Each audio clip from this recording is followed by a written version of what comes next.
Finally I step up with a subversive subtext, try to feed the need for more than just remedial subjects. Place my faith in the belief that the general public will open up their minds to more than just an industry puppet. I ain't a preacher preaching doom and gloom, well not just shit. If there's something I feel strongly about, then I'll discuss it. And if I only make one album before I kick the bucket, I'll hold that album to my heart in my grave and say fuck it.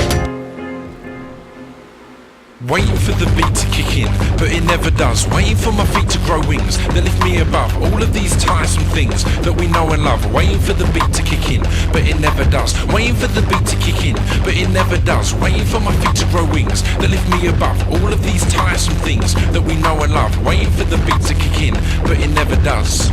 A lot of my poems and writings seem to start with me waking up or being in a dream or dreamlike state. Now, this implies a certain level of abstraction in my work. You might say I'm keeping it surreal, but I'd rather you didn't. The fact is, I sleep a lot.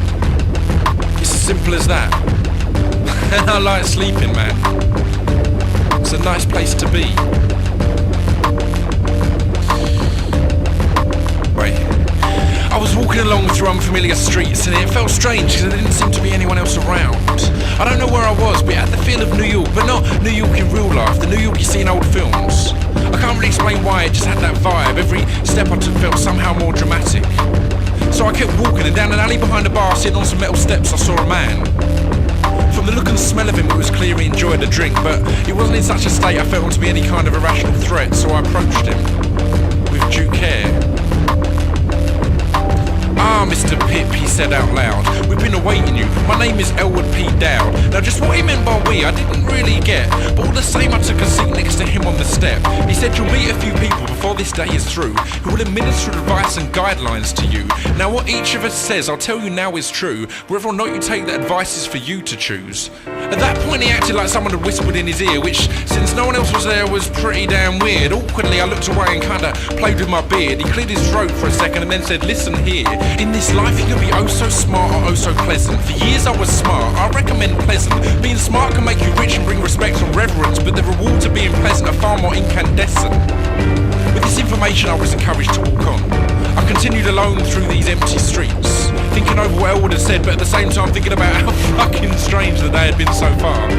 I was in my own little world when a hand was placed on my chest, and a guy said, "Look out, there's some broken glass on the floor there." I looked up. He said, "Hi, pleased to meet you. My name is Lloyd Dobler. I'll get straight to the point, won't take too much time from you. I'm probably the youngest person you'll get advice from today. And you may think a guy my age wouldn't have anything to say, but it's said that observation, that old age brings wisdom, and I observe every single life lesson I'm given. I won't attempt to tell you about how to love or be loved, because you get a different genie each time that lantern is rubbed, but I will offer you advice on dealing with life.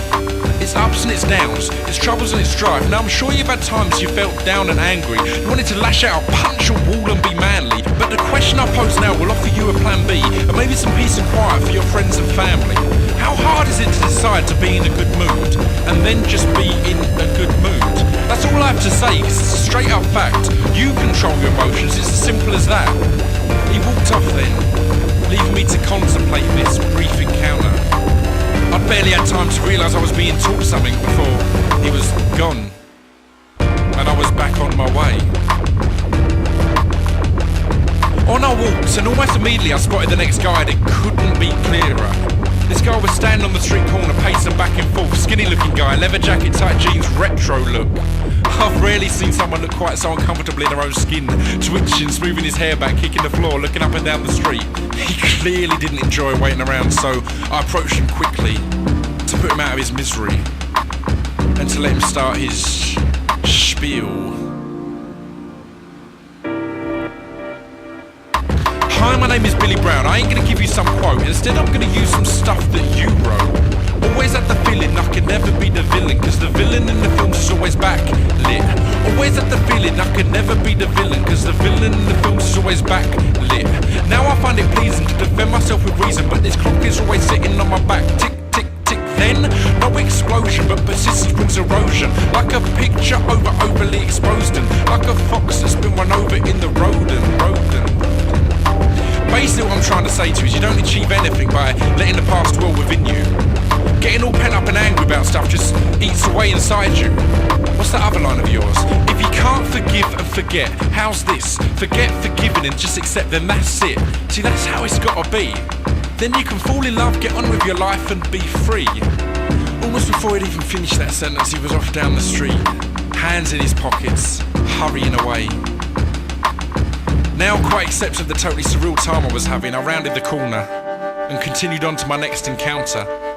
Resigned to the fact this was some kind of dream or hallucination, I made my way through the now dark street to the one window that had a light on.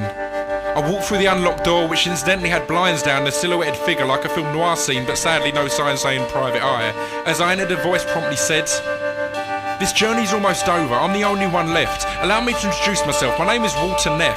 The other guys have taught you things of great positive worth, but I'm afraid I'm here to bring you back down to earth. So you can live your life in control and be nice, but even that will not promise you a happy life. You may think yourself in general to be a nice guy, but I'm telling you now, that right there is a lie. Even the nicest of guys are some nasty within them. You don't have to be backlit to be the villain. Whether it be greed, lust, or just plain vindictiveness, there's a level of malevolence inside of